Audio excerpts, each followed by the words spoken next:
YouTube, what is up? We're back in business. Before we start, I seriously just want to say thank you guys so much for 70,000 subscribers. We hit that this morning as I make this video. That's huge. I can't wait to literally quadruple that with Vanguard coming out. So thanks to anyone who subbed. If you haven't yet, why not? Push the damn button. We've got so much new stuff today. They dropped so much stuff on Twitter and on their website and blogs. So let's go over it because it's all so exciting. With Vanguard dropping November 5th, we're going to get a ton of stuff at launch as well as within the weeks after. November 18th, the first operation is going to come out, and everything I'm going over today can be found on Charlie Intel's Twitter or on Call of Duty's Twitter. They just kind of talk about the same stuff. But yeah, November 18th, Operation Flashback is going to drop, the first operation that we're going to see. So they've pretty much confirmed that we're going to have the same exact seasons that we're used to before. We're going to have 55 levels in each season, going up into prestiges through each season, just like we're used to. So as we can see with Vanguard right here, in multiplayer, we're going to get 20 maps and new modes. Now remember, some of those maps are just the 2v2 and 3v3 modes and stuff like that, but still literally like double, almost triple what we got on Cold War's release. So huge. We still don't know much else about zombies. All we know is it's a new chapter of the Dark Ether. Hopefully we can see some more round-based information,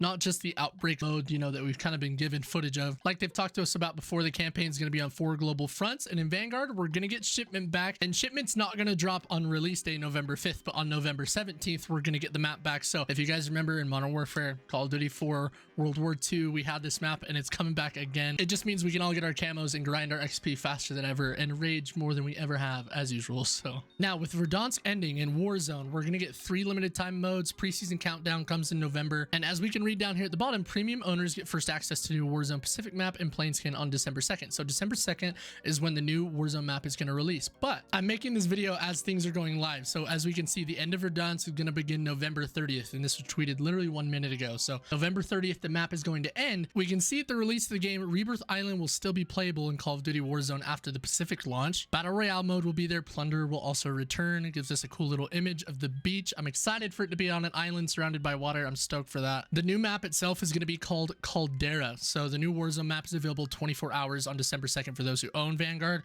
and it will be free for everybody else going forward from December 3rd. So even if you don't want to purchase the Call of Duty, just like our previous year with Modern Warfare, Warzone is going to be free again, which is huge. That's going to keep and maintain all the new, players and fans of Call of Duty that we've received in the last 24 months, which I think is massive. We need some sort of free-to-play mode, and this is probably it. I wish it would come to zombies, but who knows? In time, maybe Treyarch will pull their heads out. It also goes on to talk about how Modern Warfare, Cold War, and Vanguard content accessible in the new map. So previously earned Warzone content can use whatever they've acquired in that game on the new map as well. On December 2nd, integration will follow the same format when Black Ops Cold War came to Warzone. All operators from Vanguard, Cold War, and Modern Warfare can be used across all of Warzone after the integration. Your progression for your player level battle pass system is synchronized across Vanguard, Cold War, and Modern Warfare and Warzone Pacific. The seasonal leveling and prestige system will return. This also means your levels will reset to military rank 1 within all games, but this only applies to XP. All content you previously unlocked will still be available like always. All that stuff from Cold War, Modern Warfare, Vanguard, it can mix and match. The store will stock Vanguard bundles as well as legacy Cold War and Modern Warfare content, all of which can be used in Warzone Pacific. This is why I'm telling you guys, they added Dark Ether to Warzone because they knew we were going to be able to play with it. So Dark Ether is still going to be relevant. I don't know how they're going to tie it in with Vanguard Zombies Mastery Camo, since I'm assuming we're going to get that. But from what this is sounding like to me, anything we've unlocked in any of those games, we're going to still be able to use, just like we can use Damascus or Dark Matter Ultra or Obsidian or whatever we want. We're also going to get 38 weapons at launch, which is huge. That's a ton of guns. It's literally the most content we've ever seen at a Call of Duty release, and it's just not even close. Now, next, we're going to talk about some of the changes they've made since beta. But first of all, the biggest news of the day, Sledgehammer Games has added the Ninja perk to Call of Duty Vanguard multiplayer for launch. Silent footsteps all the time. This needs to be in Warzone so people aren't camping and putting their butt cheeks up against every wall they find. This is a huge win for multiplayer because, again, I think Cold War did it perfect.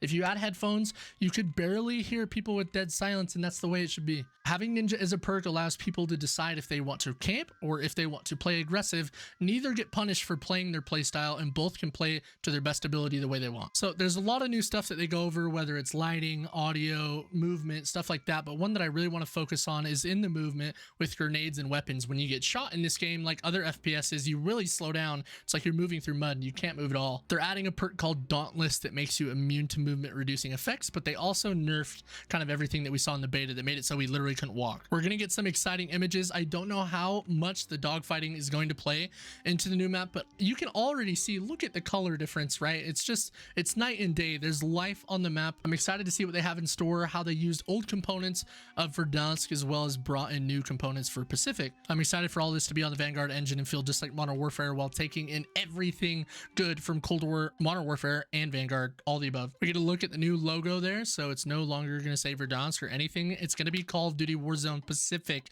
That's what the name is going to be changed to fully. So also some other really cool images of Caldera. As you guys can see, it's super vast. It doesn't look like there's a ton of building area like there was in Verdansk. So I don't know how many of you guys hate downtown with me, but hopefully more of the gameplay and kind of gunfight style that we see is in areas like this, because I absolutely hate the opportunities that corner campers get in all those buildings. It's super vast open area. It reminds me a lot of what something like PUBG would put out, but I'm excited. I'm excited for it to be this open and just alive, because I think Verdansk felt dead. I really do. Talking about weapon levels and leveling and stuff like that, it doesn't necessarily talk about XP specifically, but operators in this game at launch and others to come can be leveled up to unlock new skins, and including special gold attire, weapon XP for specific weapons, and more. I love that. I think that's cool. I think leveling up your operator is something that should be in the game. That's exciting. Weapon XP is going to unlock attachments and camo challenges. You can use those attachments across all modes and unlock 2 sets of striking cosmetic camouflage rewards, one through zombies and another through multiplayer or Warzone. This is a good sign. Seeing 2 differentiating, entities, I guess you could call them, with zombies unlockables and multiplayer and Warzone unlockables is the direction they need to go.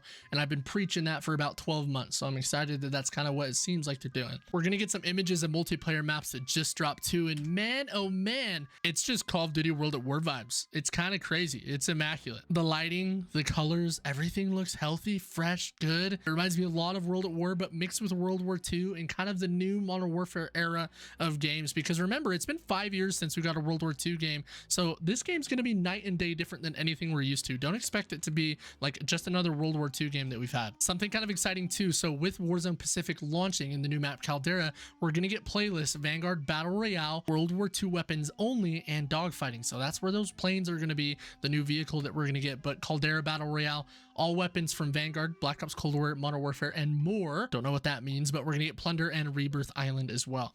So I read something a little bit different. December 2nd, Season 1 begins. November 18th, Operation Flashback begins in Warzone. So presumably from November 18th to December 2nd is how they're going to end Verdansk and transition us into the new map when the season will begin and Warzone will release. Also, why is there a Bagel Bites PlayStation 5 ad on this site? What is this? Some other good news too. On October 28th, you can pre-download the game if you're on console. November 2nd for PC, you can do the same. And if you guys haven't seen yet, I don't know how they've done this, but all the download files and the size of the game has literally been cut in half for Vanguard's release. So don't worry about running out of space on your Xbox. Literally from like 100 gigabytes in Cold War, you're now going to have like a 46 gigabyte game with Vanguard. And we can't forget about Ricochet Anti-Cheat coming out with the new game. That's exciting.